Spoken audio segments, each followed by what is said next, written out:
ఈ తొమ్మిది ఏదైతే ఉందో ఆ తొమ్మిద మంచిగా అందరం ఒక 10-20 మంది ఏర్పడి ఈ తొమ్మిద ఒక మంచి చక్కనైన గుడి కట్టాలి, తెలంగాణ రాష్ట్రంలో ఒక అద్భుతంగా ఉండాలనే ఉద్దేశం కొద్దీ ఇక్కడ కట్ట మైసమ్మను పక్కపన్న పోషమ్మ తల్లిని నిలబెట్టి మరి ప్రతిష్టాపన చేసి అదేవిధంగా శంకుస్థాపనతోటి ప్రతిష్టాపన చేసి ఇప్పటికీ 3వ సంవత్సరం గడుస్తుంది.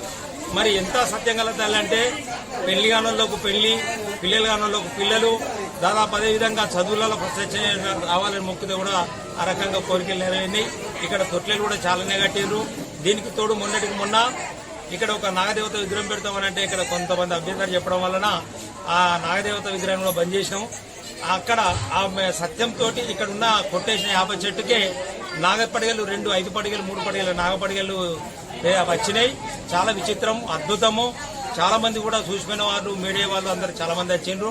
అందుకనే ప్రతి ఒక్క జనాలకు మేము కోరుకునేది ఒకటే, మీకు ఎలాంటి కోరికలు ఉన్నా ఏ సందర్భాలైనా అమ్మవారిని వచ్చి మొక్కండి, మీ కోరికలు నెరవేరుతాయి. కాబట్టి ఈ 3వ సంవత్సరం